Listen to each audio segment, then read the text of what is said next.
When you buy furniture from Wayfair, you're not just getting furniture, you're setting your home up for a lifetime of memories. Visit wayfair.ca today or download the Wayfair app. Furniture made for all of life's moments. That's Wayfair. Wayfair, every style, every home. James Mennie, brought to you by Gilbert & Daughter. Get an additional 50% off all spring and summer fashions. Gilbert & Daughter, 49 Donegani in Point Claire. What the city is talking about. This is Montreal Now on News Talk Radio, CJAD 800.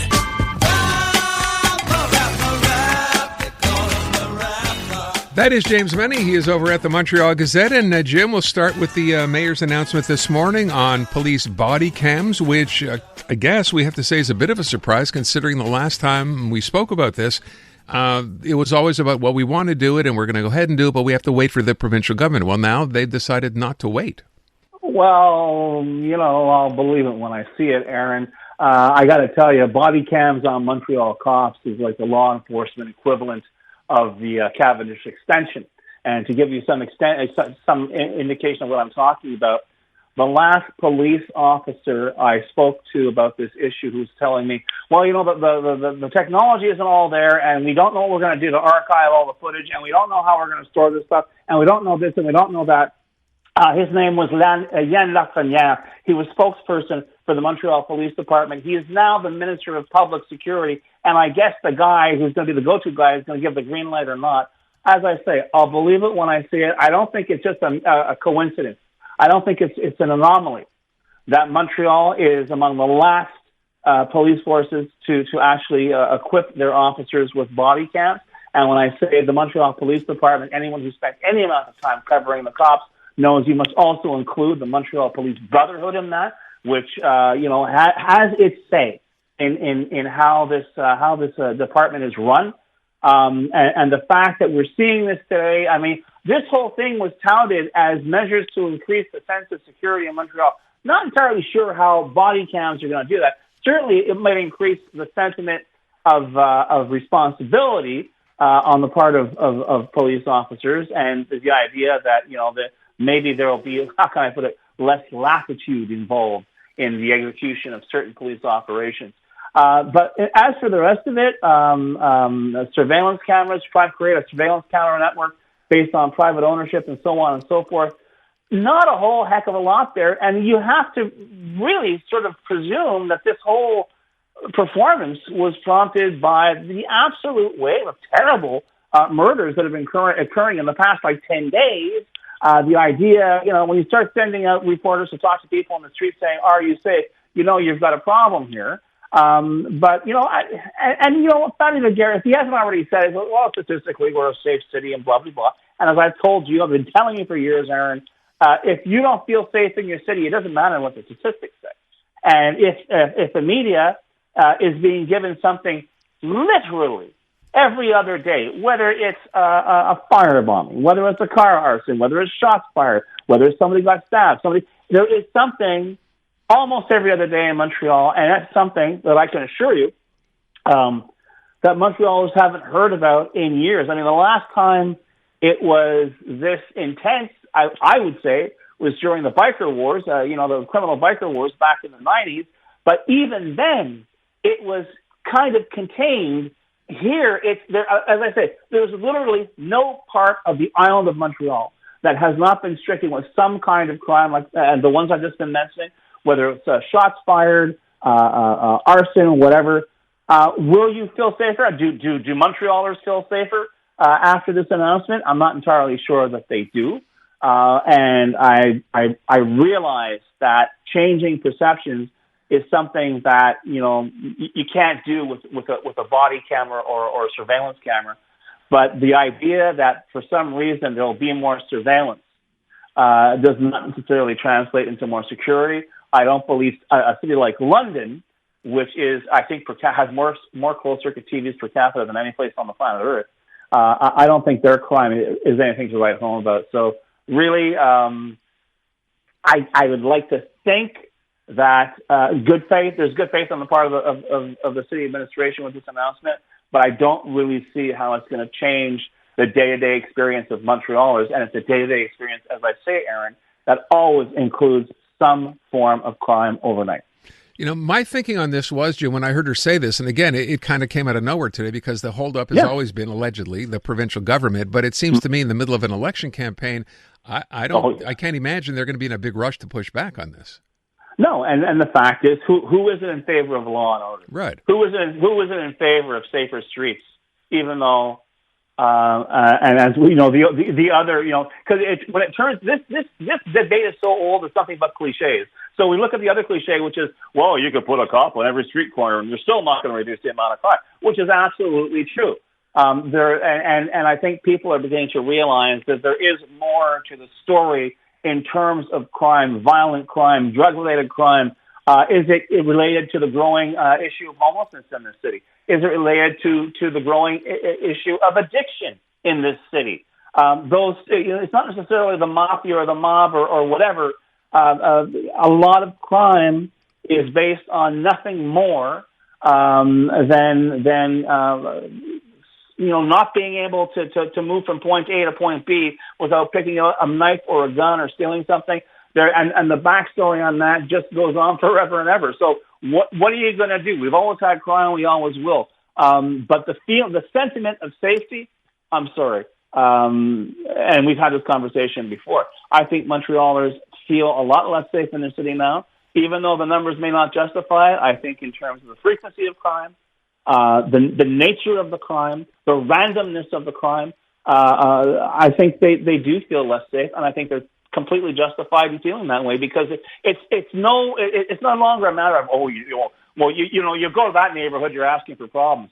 There is no neighborhood anymore. You're on the Montreal neighborhood. You never know. You never know from one day to the next where the next report's going to come out of. Yeah, Jim, as you say this, I think back, to Fatty Daguerre, not that long ago, when statistics actually came out showing crime is down, violent crime is down, and that seems to be what's in the numbers. Oh, absolutely. And as I said then, I'll say now, if you are a victim or know a victim of violent crime, doesn't matter what the numbers say. Violent crime's not down. Violent crime is going to be with you like a ghost for weeks or months after the event. And people talk. And if like I say, when you're talking to people on the street and saying, Michelle saying, do you feel safe out here? And the people are saying, no, I want to move because there are too many people around here getting shot. I don't care if the numbers are down. And I think the city doesn't care if the numbers are down, hence this press conference. But, we'll see how it plays out. But once again, I would be fascinated as well to find out once the smoke clears after the provincial election, whether they even have the money to do this. The other thing I want to point out, because it was kind of a two-pronged announcement today, right? It was one was police body cam. The other was we're going to join some other Quebec municipalities in making it illegal to insult police officers. All this stemming, of course, from that terrible video from a few months ago. What do you make of that? I think it might get struck down in court as soon as it's adopted. And remember the old face covering law? Remember all these bylaws?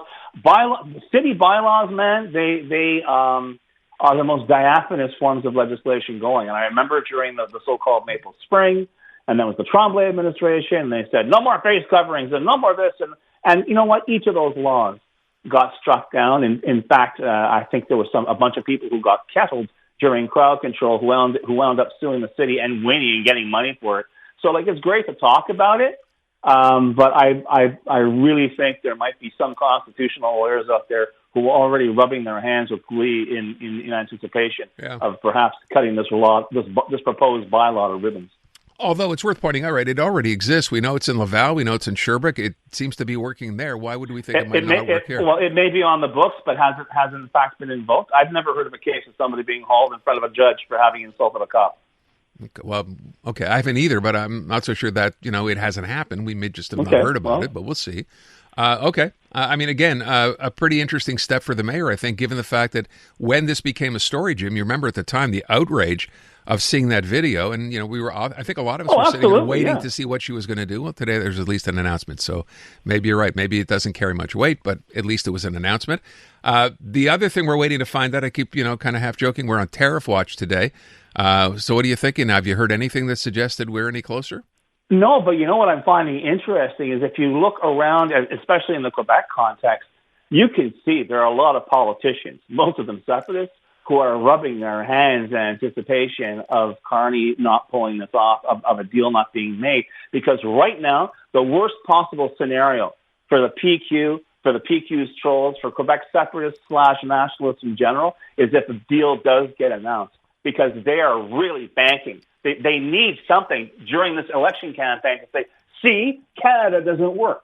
And if it turns around that the deal is landed, and it turns around that Quebecers actually aren't going to be, taken to the cleaners by the Trump administration, they've got a real problem on their hands, because the only thing they've got going is saying, no, all that stuff you're experiencing right now, we want to blow that up and make our own little nation, okay? And that is the sum total of the political resistance. So if Carney pulls it off, they're in huge trouble. Not that they're not already in trouble, but I'm telling you, the ship is going to start sinking a lot faster. By the way, I will just point out one thing, not to do specifically with this, but you heard, PSPP today talking about eliminating Santé Quebec, a reaction from, of course, the CAQ. Eric Duhem said the exact same thing like 4 days ago. I don't think anyone blinked, but PSPP said it, and now it's apparently a scandal. Well, I guess it's apparently, what you mean by the Santé Quebec is a scandal? No, the fact that he's suggesting we could just do away with it. No. The whole, I think a lot of Quebec politicians right now, and not just the PQ, and not just the Tories, I think maybe with the exception of Quebec Solidaire, the idea, it's in their heads that A, you've got to run your campaign out of Quebec City, and B, pick up the chainsaw and say you're going to start cutting expenses, because that is very easy to understand. The tax burden is very easy to understand. We both know it's probably never going to happen. No matter who wins, it ain't going to happen. The last party to campaign on cutting the public service was the CAQ, and they ended up increasing it by 10,000 people. Right. So, I'm not sure this is going to have much mileage as a platform showcase, but I got to tell you, the very idea that this conversation now is almost like nobody's saying austerity, because it's still a dirty word from the days of the Couillard administration, but that's all anyone is talking about at the moment. Can I, Jim, you've been around for a while, and I mean that, because when we talk about Santé Quebec or a centralized healthcare system, if we go all the way back to Gaétan Barrette, who undertook to change things up and made basically a complete mess of this to begin with, was it that bad before we had centralized healthcare? Was the system that bad? It depends who you talk to, but I remember when Santé Quebec was announced, we were on this very show, my friend, and I said, isn't that great? The health minister, Christiane Dubé, has decided, I'm not going to do my job. I'm too busy being the health minister. I'm going to farm out the job of administrating the health network to another level of bureaucracy. Right then and there, somebody should have been launching torpedoes at this thing. They didn't, because say like Top Gun, it's going to be, Aaron, it's not private sector, but it's private sector. Nudge, nudge, wink, wink. These people know how to make things work.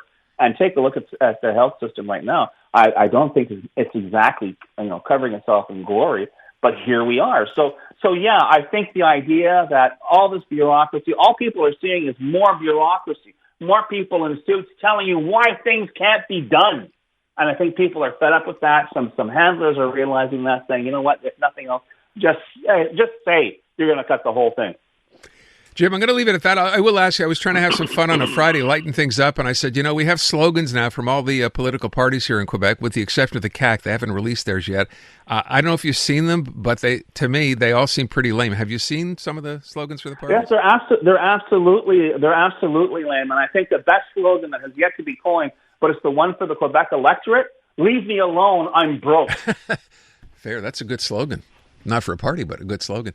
Jim, have a great weekend. Thank you so much. You too, buddy. Take care. You've heard the chaos. Now you can see it. Oh my God. Watch all your favorite podcasts from start to finish right inside the free iHeartRadio app. Gets the blood going, huh? Catch every laugh and eye roll on shows like the Tom Green Farmcast and Park the Bus. Now with full video. We're building a ramp for Tony Hawk. It's the same hosts and the same chemistry with all the hilarious moments you've been missing right on your screen. Cheers. Open the free iHeartRadio app, search video podcasts, and tap watch.